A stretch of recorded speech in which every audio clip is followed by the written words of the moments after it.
Welcome, Cecily, to today's presentation, and welcome everybody who's watching on video.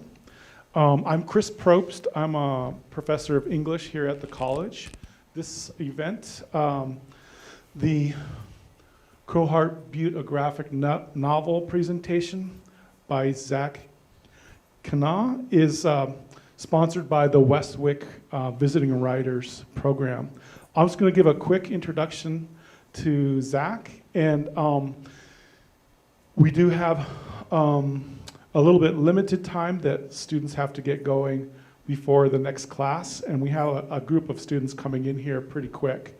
There is some time for Q&A if there are questions at the end. So we'll also have a presentation tonight at 7. Zach Kennah formerly lived in Wind River, Wyoming, and attended the University of Wyoming for art school. In 2021, his first graphic novel, Crowheart Butte, was published. A 2-year process, Zach took inspiration from his father's stories in writing and illustrating the novel. And please join me in welcoming Zach. Thank you.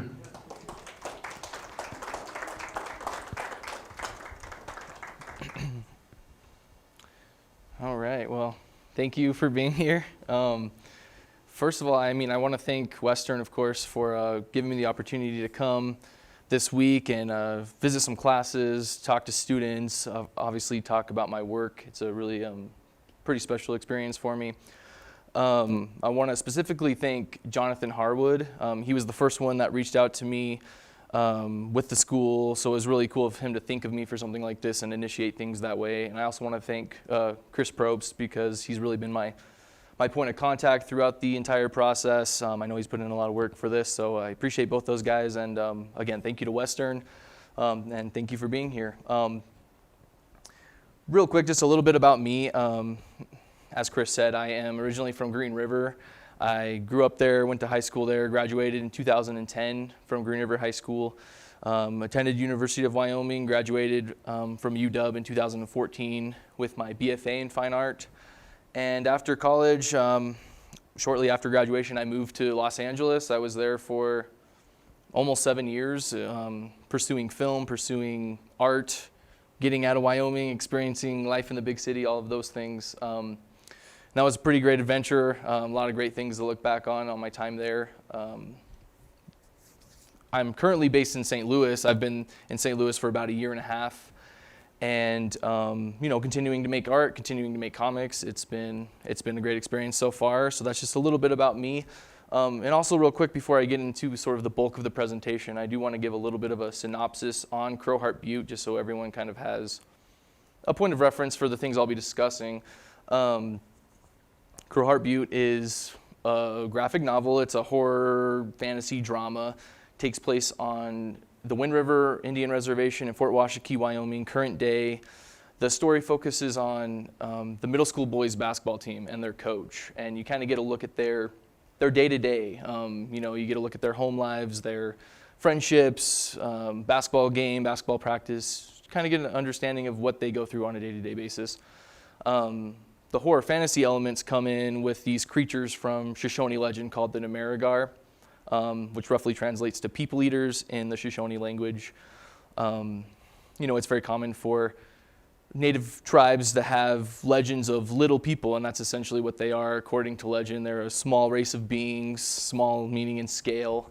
They would shoot poison arrows at people. If they caught you, they'd eat you, I guess. And I think it was primarily used as a way for grown-ups to kind of scare the kids into behaving. My dad told me that his grandmother would warn them of the little people. If something weird happened around the house, she'd be like, "Oh, it was the little people that did it," and things like that. So that's how I think those type of legends were primarily used. But in my book, they're more fleshed out, they're more rounded. You get a look at their lives as well, kind of understand where they're coming from, and even though they're the antagonists of the story, you get an understanding of why they may end up doing some of the evil things that they do in the book. And at a certain point, the basketball team and the creatures, they come face to face. There's a fight for survival on both sides.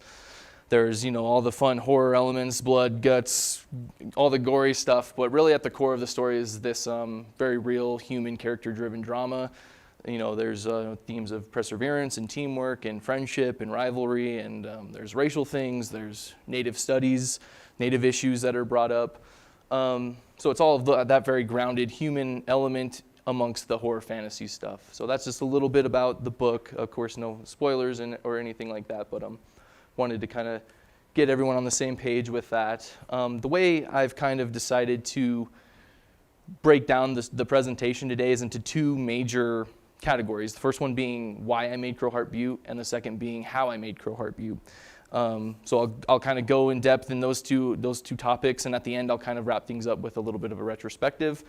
It has been almost 2 years since I published Crowheart Butte, so I have had some time away from it. I can kind of look at it a little more objectively, and just kind of talk about my feelings towards the book, kind of an honest assessment of my own work there at the end. So I'm going to jump right into the first topic, why did I make Crowheart Butte?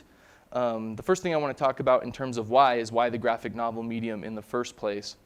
Obviously someone who's a visual artist, someone who's studied a lot of art and art history throughout my entire life, there's a lot of artistic influences on me. And something I've really come to terms with as I've progressed as an artist is that a lot of what I consider my favorite art, my favorite artists, things that are most influential on me is artwork that I would describe as being narrative art, like the examples here on the screen.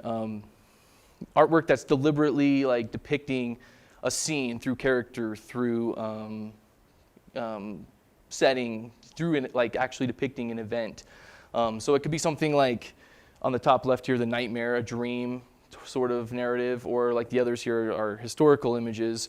It could be illustrations of fantasy work. It could be other illustrations of fiction. But these things really have an impact on me in my own fine art.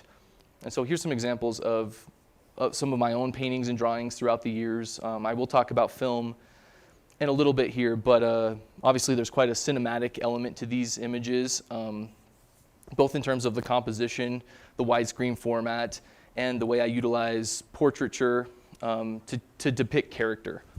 The idea with this type of work when I make it is that I'm thinking of sort of collaborative storytelling, the act of verbal storytelling. When I make work like this, it's really giving clues or hints to a narrative and kind of asking the audience to engage with that work, to kind of fill in the gaps of the narrative using their own imagination, and that's kind of like that collaborative process. Even though there is no verbal storytelling going on here, it's all visual image. It's sort of that collaboration of story, of art with the viewer.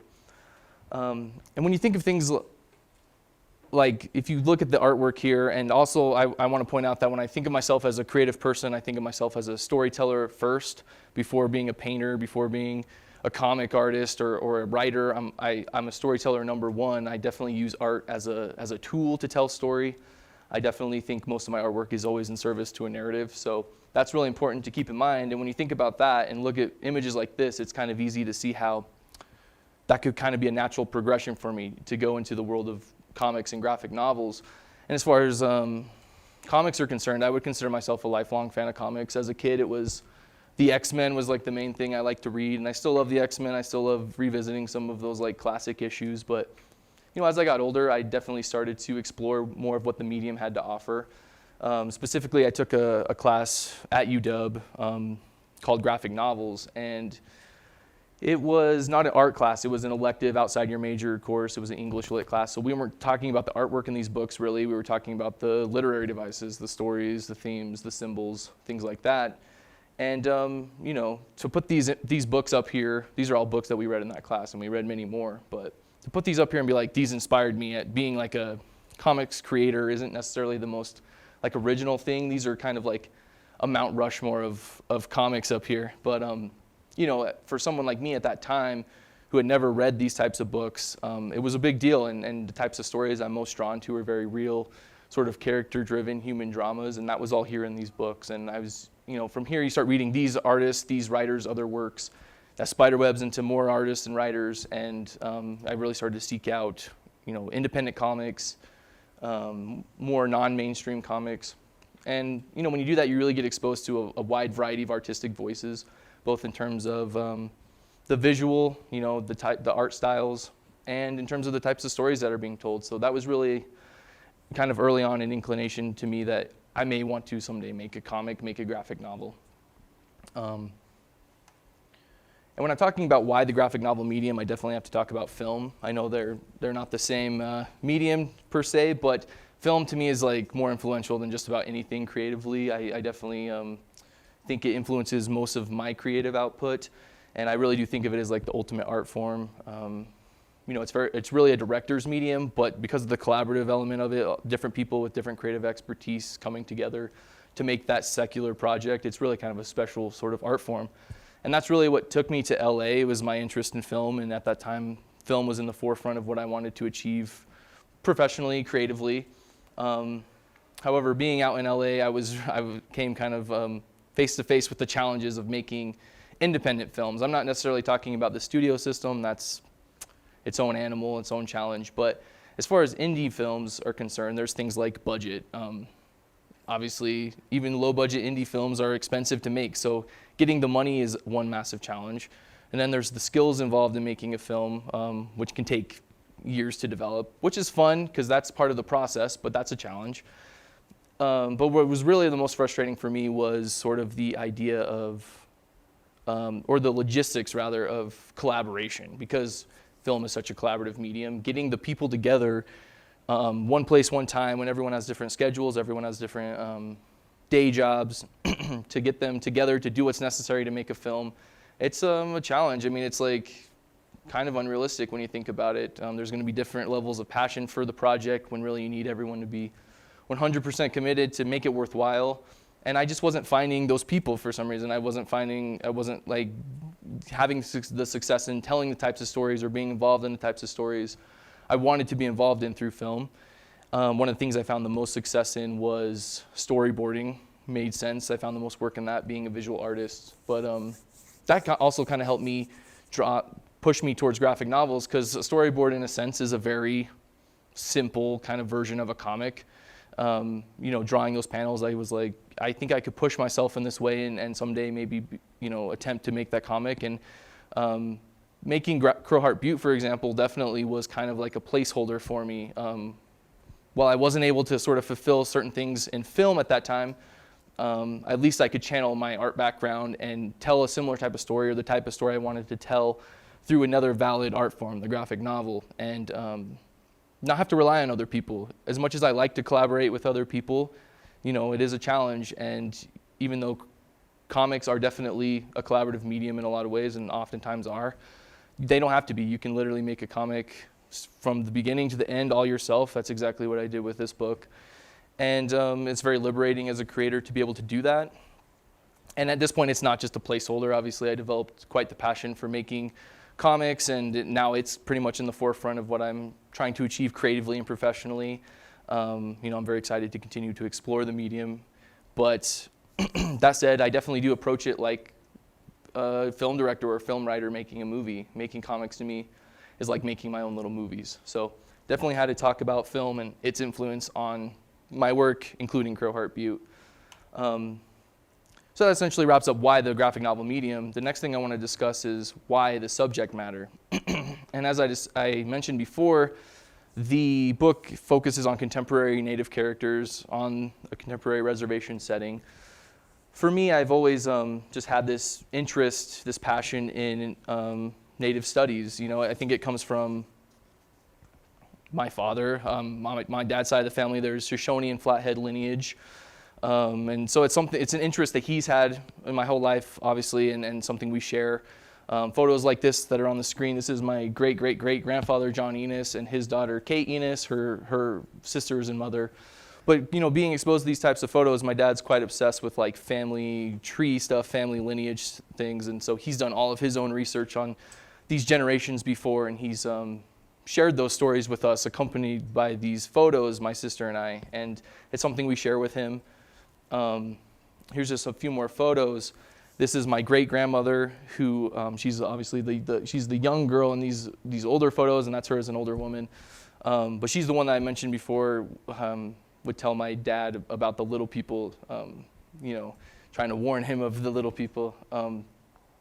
But yeah, again, just being constantly exposed to these types of images. She passed away when I was young, so I never really got to know her, but it's like one of those situations where you feel like I do know her in a sense because of the presence she has in the family. Everyone talks highly of her, has stories about her. Her image is everywhere, like in photos. This is her again, obviously as a much older woman. The top photo is my grandparents and my dad and his siblings, and then the bottom is her with her children, including my grandfather. But again, just being exposed to this history, this family history, Native art. You can actually see some of the artwork in my grandparents' house there that I grew up surrounded by. This authentic artwork that I think influences me in ways that I don't even realize. But and I've really helped cultivate this passion, this interest myself by reading a lot of books, a lot of articles, watching documentaries and films, and talking with Native people about their experiences, taking a lot of Native studies courses in college, really trying to learn as much about these issues, the culture, art, all of that stuff as I can. But ultimately, when you have an interest like this that I do, and also accompanied by the interest in pop culture, in mainstream media type things, movies, books, comics, you start to realize there's a certain level of, or a certain lack of representation there. Obviously, I think some mainstream media lacks diversity in general. It's something maybe that's gotten better in more recent years. There's always more work to be done, though, and I think some of the people that are most underrepresented in mainstream media are Native Americans, specifically contemporary Natives. So making Crowheart Butte, for me, quite simply put, was making something that I didn't see a lot of, but I wanted to, and I don't think that's uncommon for an artist to make things they're a fan of or make things that they want to see more of. And so I didn't necessarily set out to make a statement piece. There are Native issues that are addressed. I think that just comes along with being authentic about the subject matter. But, honestly, I just wanted to tell a creature feature that featured Native characters as the primary characters. And, if a Native person read it or looked at it, they can maybe identify with those characters or see themselves in those characters in a way that they may not in other mainstream media, especially in genre. Which brings me to the next sort of point I want to make about why, and that's why I set the book I made it in the horror genre. Again, I've been a lifelong fan of horror. I attribute that to my mom, I think, because she's a fan of the scary stuff, and she showed me a lot of scary films when I was young, maybe too young, but I loved them, and I still love horror. Some people don't like the experience of being scared watching something or reading something. I hate being scared in real life, of course, but I actually like the sort of cathartic experience of horror, knowing it's fake, knowing it's fiction, going into it, knowing those things and kind of taking out sort of fears and anxieties with that work of fiction. But also, I really, aside from sort of the thrill of the genre, I really think that I respond to when horror decides to kind of dig deeper, because it definitely has the capacity to do so, and there's definitely a lot of examples of more lowbrow horror that maybe doesn't do that. That stuff can still be fun, but I really respond to when horror decides to kind of make a statement, or it has this capacity to say something about society, to say something about humanity, to say something about who we are as people. And I love the fact that you could go to a horror film or read a horror book, and when you leave the theater or when you put the book down, you had a great time. It was scary, it was fun, but at the same time, you might be thinking about something that you didn't realize you would be thinking about. You're because that work decided to go there, decided to point something out and make a statement about something. And that's exactly what I tried to do with Crowheart Butte. Ultimately, I want you to have a good time with the book. I want it to be entertaining. I want you to enjoy the artwork, all of that. But it's cool that you can maybe read it and start thinking about things differently, or just pondering things in general. I always have appreciated that about horror. And I have these kind of classic horror comics up on the screen here. These are from 50s, 60s, Tales from the Crypt, Creepy and Eerie. These are things I've gotten into a lot more in more recent years, but I love the artwork and the stories that are told in these books. But the reason I put this up here is because as an artist, I think it's important to look at what came before and kind of see where your own work fits into that sort of creative lineage. And so thinking about, the tradition of whatever it is you're making. So it's definitely in the tradition of these kind of horror comics that a work like Crowheart Butte fits into, and that's something that I'm definitely thinking about as I make a work, and seeing where I can make my mark in that specific lineage, where I can push the needle, where I could make my own voice heard in that specific genre or specific medium. So definitely had to mention those. So that pretty much wraps up why I made Crowheart Butte. Obviously, there's tons of levels to that. Those were just kind of the main topics I wanted to discuss today. So moving on to the next, large topic of the presentation is how I made Crowheart Butte, talking about process, some art process, some writing process, and also a little bit about my experience with self-publishing. I thought that this slide, and the next slide, I think are very good, sort of examples of how a conceptual tool, an inspirational tool, these photographs can kind of result in the finished artwork in the book. Not necessarily using these as specific visual references, but just how these type of images, these experiences. This is my grandpa and my dad working on their ranch in Fort Washakie, how that can kind of, being exposed to this and living these experiences myself kind of inherently shows up in the artwork. You see the visual cues I could be picking up from there. And then again in this photo, this is again my great-grandmother with her siblings and mother, and there's a sequence in the book that's like a flashback sequence. So I kind of went for that old photo, sepia-toned kind of flashback, and so you can see those visual references again. Even the character I drew kind of looks like my great-grandmother's brother.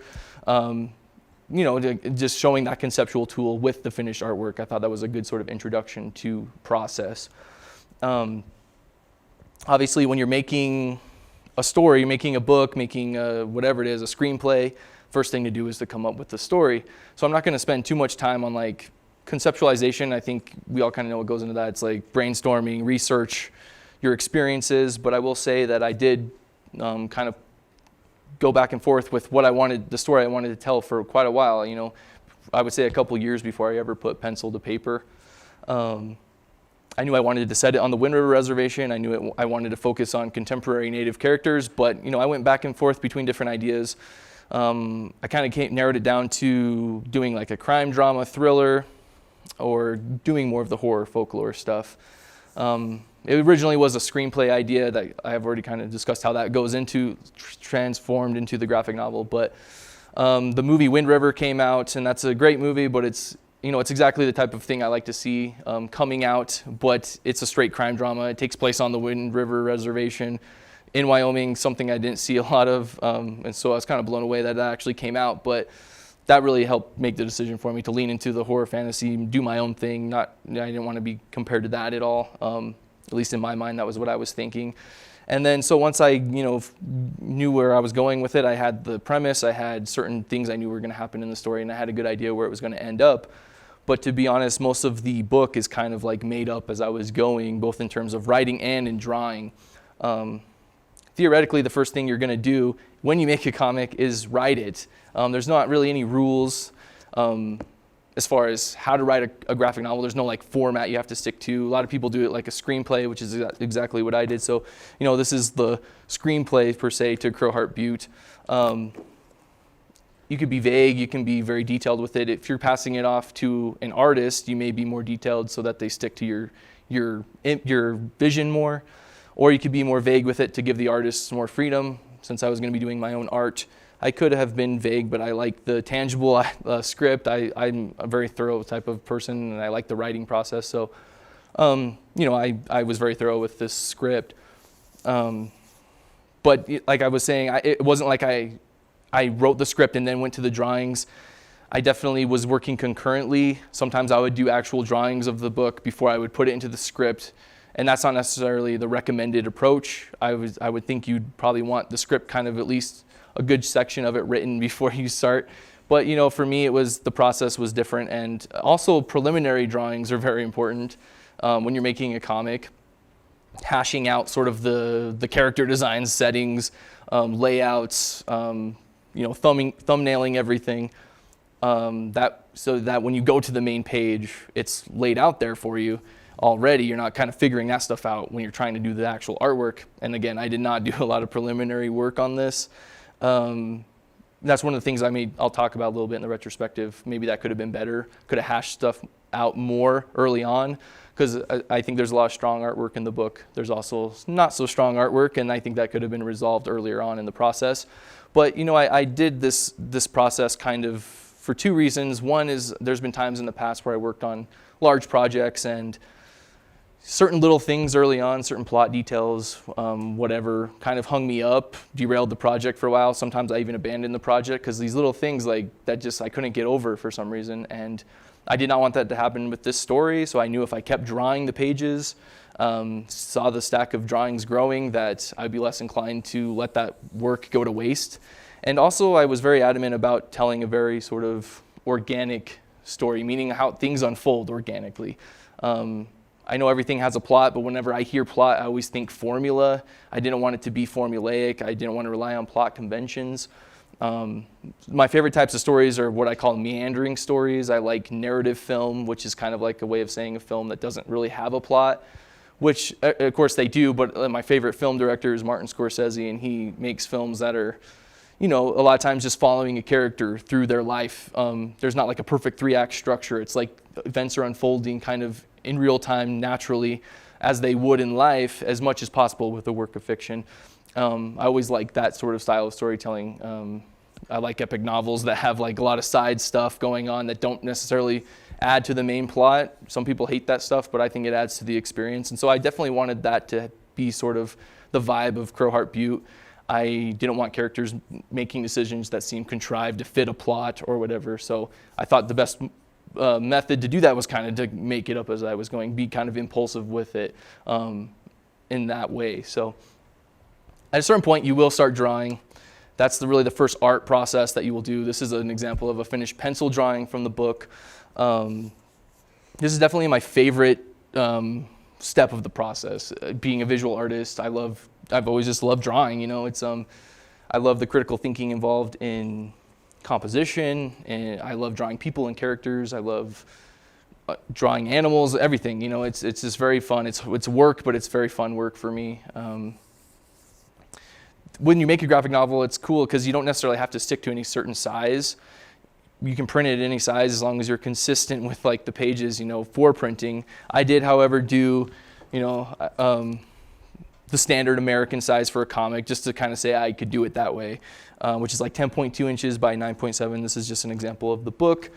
The cool thing is you don't draw that size. That would be very difficult. You draw larger and size it down for printing. And if you draw that standard size, they actually make these comic book art boards. It's like Bristol illustration paper, kind of hard to see, but there's like blue lines that don't scan that show you sort of, where the bleed line's going to be, where crop lines are going to be, where you shouldn't extend text past. There's lines you can use to add your panels to. So it's very convenient. That's kind of like the industry standard for drawing comics. But if I worked for a comic company, I would want to be the penciler. That's the penciler's the artist of the book, and that's really my favorite element of making a comic. Again, you could be as vague or as detailed with the pencil work as you want. If you're going to be passing it off to an inker, you may be more detailed so that they stick to your drawings. You may be more loose to give the inker more freedom. I was going to be doing my own inking, so I could have been quite loose with the pencil work. I was not. I just liked the process too much. And I also wanted the artwork to kind of stand on its own as like original artwork, keep in my portfolio or whatever. So I was also very thorough for that reason. Essentially, I would make a copy of the original, save the original, and then print the copy on either cardstock or Bristol illustration paper if I had it, and that would take me to the next step, which is inking. I also really like the inking process. It's not as like challenging as drawing because obviously it's all laid out for you already. The joke with inking is it's like tracing. There's a certain level of that, but it's more complex and complicated than that. You're really adding the line work, you're adding the depth, you're adding the blacks, you're really finishing the artwork. So inking can like ruin an image, it can also really elevate it, so it makes or break the final artwork. For this project, I use a lot of like Micron illustration pens, markers, brush pens, really clean materials. I was working on this in my one-bedroom apartment in LA. Didn't have a studio space or anything, so in my comics work since, I've been trying to utilize more traditional materials like dipping actual brush in ink or dipping pens in ink. But for this, I kept it pretty convenient, and Micron pens are like really great tools for this type of work. I can really, knock out a bunch of pages, double the amount I could drawing in this step. So it's a pretty fun, breezy sort of step for me. The next step would essentially be coloring. So what I would do is scan the inked image in to the computer, save the original, of course, and then bring it into a program like Photoshop and do digital coloring. That's sort of like the mainstream way of doing things. I would say in like mainstream comics, you could do traditional coloring with like markers or watercolors. That's a lot more work. It's very beautiful when it's done, but for me, I kept it kind of a little easier on myself. However, this is like my least favorite part of making a comic. You lose the tangible act of like traditional drawing. I wasn't using an iPad. I wasn't using a tablet in any way. I was using a computer, on my laptop. So it's that computer program. It's for me, it's just less creatively fulfilling. And I also don't have as much experience doing this type of work as I do with drawing. Obviously, I've been drawing my whole life, so it's a challenge. I think I did a serviceable job on the coloring. A great colorist could have done much better, but it does the job, and I think it turned out okay. It's just such a tedious process for me. Very slow moving and not super fun. That's like the most like work involved for me in this whole process. But essentially you save that file, the colored file, and then I would open it into another program called Clip Studio Paint, which is a very convenient program for like the comic elements.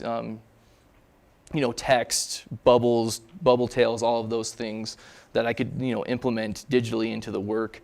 This is sort of the mainstream way of doing things, again, digital lettering. In my comics work, since I've also been trying to do more traditional lettering, which would entail doing the letters on the actual artwork, whether it's in the pencil work or the inking, which I actually like more. I think it's more cohesive. I think it fits the artwork better. But a great letterist, this is the first time I've ever done lettering for a comic, so it was a lot of learning. I think a great letterist is capable of doing a great job with like the cohesiveness of the letters and the artwork. It's definitely sort of like an under appreciated art form, I think, in terms of comics. I think it's overlooked a lot when really like it's kind of like sound in a film. It's like I could look at a blurry image in a movie, and if the sound's good, I'll go with that. But if like it's a pristine image and the sound's like you hear like muffling in the sound or like wind and stuff, I can't. It's like one of those things. It's like an art form that's overlooked a lot, but it's super important. I think I did a very simple style of lettering because I didn't have the skills necessary really, and I just was trying not to take away from the artwork in this process and just let them do their job, let them push the story through the written word. But yeah, essentially you would do that process for every single page of the comic. My comic's about 150 pages or so. Then there's supplemental things. There's like the cover page. You'll do chapter title pages, acknowledgements page, and afterward I did a dedication page, a copyright page, all those things, and you'll compile them into a giant file, and then it's ready to go to the printers essentially. When I finished the book, it was in September 2020, so like the height of like COVID was going on. I reached out to different publishers, comic companies, and even the ones that like the more indie, smaller scale ones that I had made contact with in LA and kind of formed relationships with that I felt pretty comfortable or confident that they would be interested. They were like not taking any new projects at that time. It's just the financial uncertainty of everything was at like an all-time high there. There was no cons going on. There were no art festivals. So all those things you'd use as like tools to promote the book or get the book out there was like just not a thing. So companies didn't want to take a chance on anything. Plus it's just a massive challenge to find a publisher anyways. So I had the option to kind of sit on it, shop it around some more, see what would happen with COVID, or try to self-publish it and at least get it out there and let people see it. Even if it wasn't like a massive success, at least it would be out there and people could see the work I put in, and I definitely wanted it to be seen. So that's the route I took. I'm going to talk a little bit about self-publishing, not a lot, because this was all new to me and I'm not an expert at all, but I'll just talk a little bit about my own personal experience. when you self-publish something, there's a lot of little details you have to get done, like copywriting the work. That's like essential. Protect the work that way.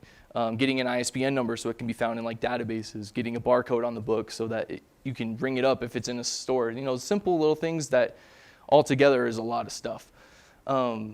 And then after you get all that, then you want to look for a printer. I found a company I wanted to go forward with and figured out the budget. Color printing for books is quite expensive. So I decided to do an Indiegogo campaign, a crowdfunding campaign where people pledge to your project. You offer perks like the printed book once it's done as sort of like a reward for backing your project.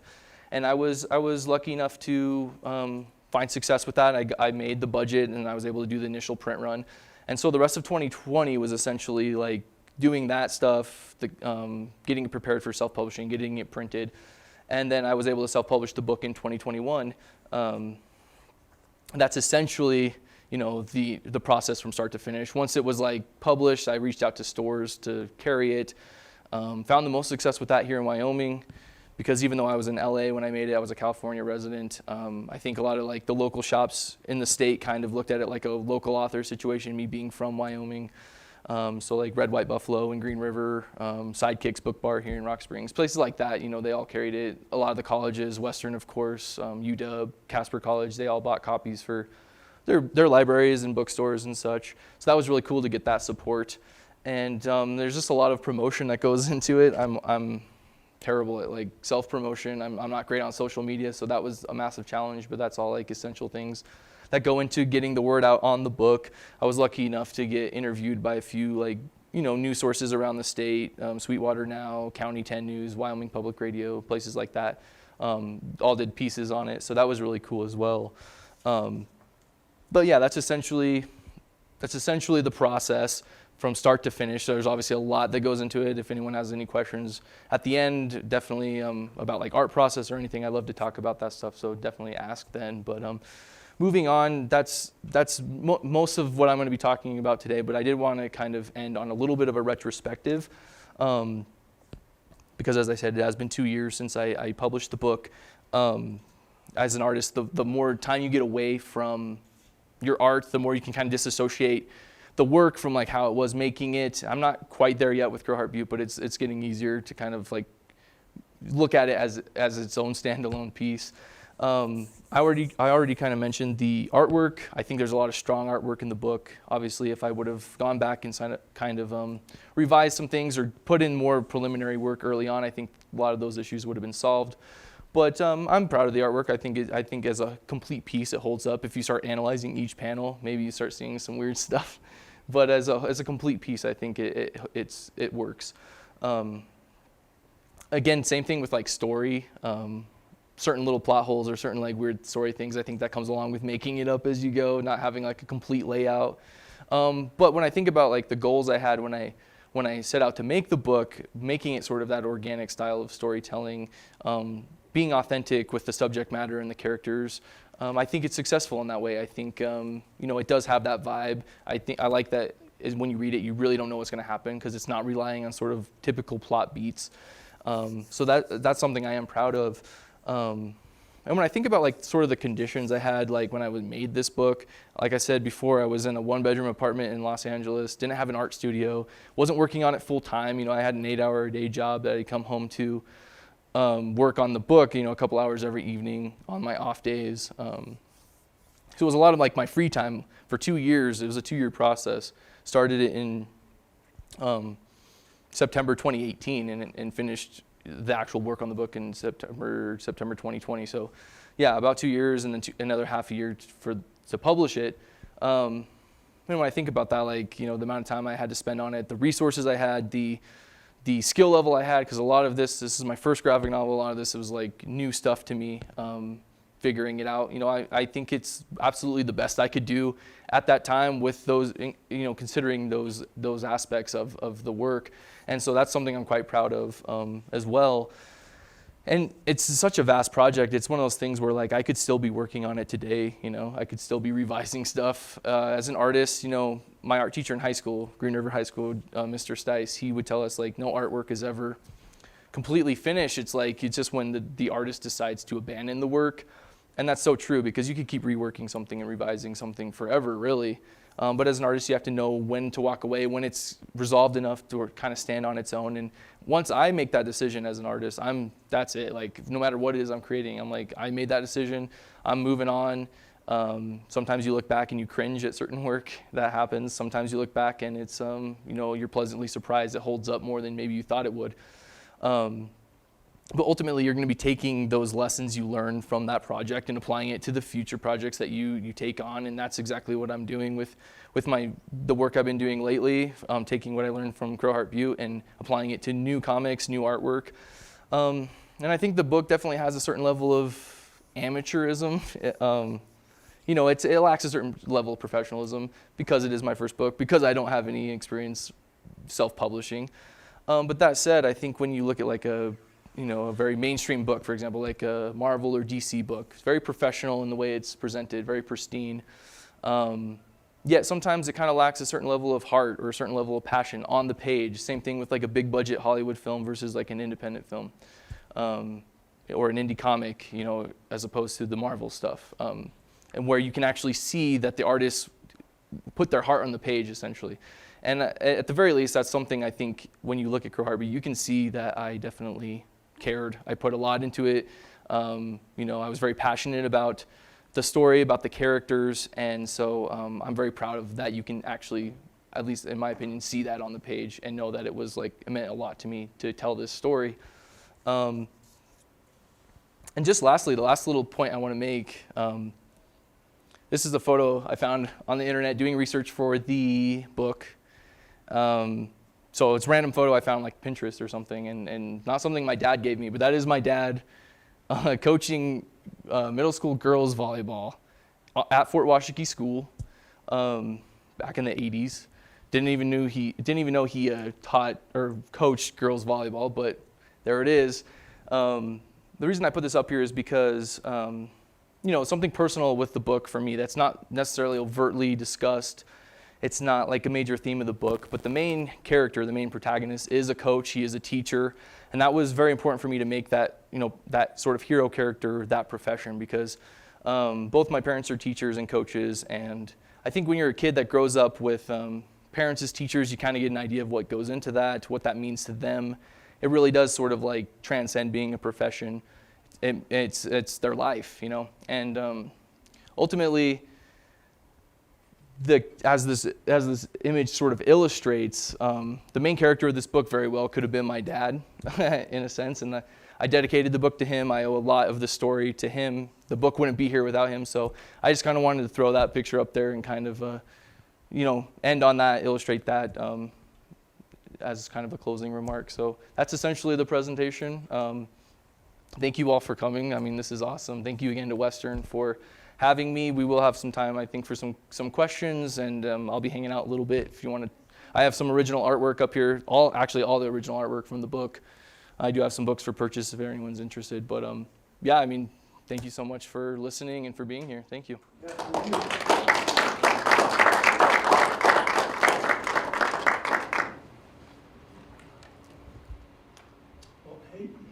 Hey, you guys, so if you have questions, now's a good time to ask Zach. Some of us have to get going. I don't know if you guys do you have a class what time do you guys have class next?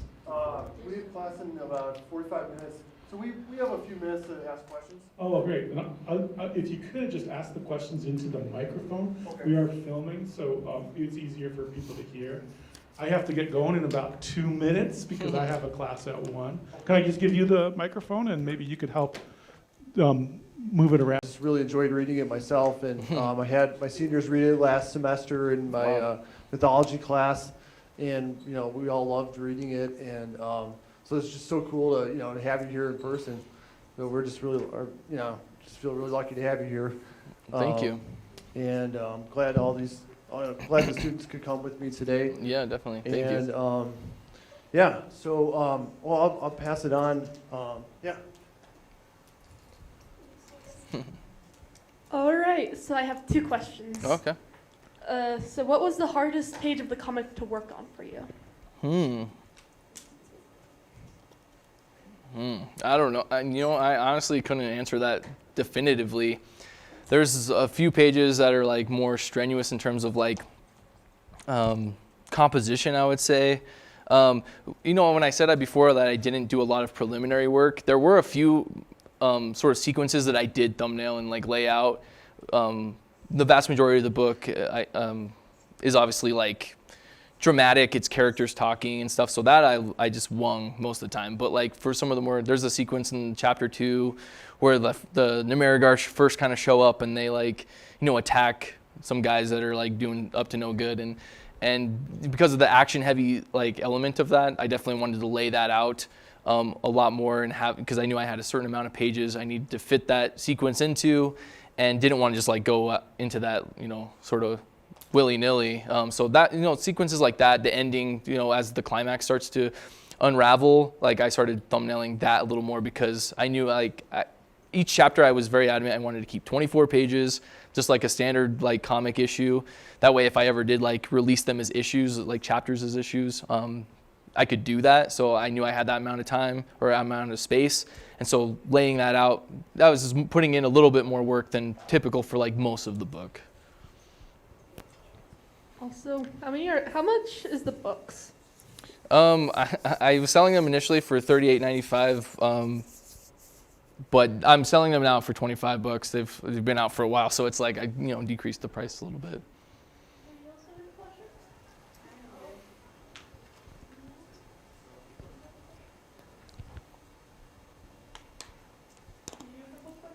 What are you doing now, Zach? You said you're in St. Louis. Yeah, I'm in St. Louis. Had the opportunity to move there.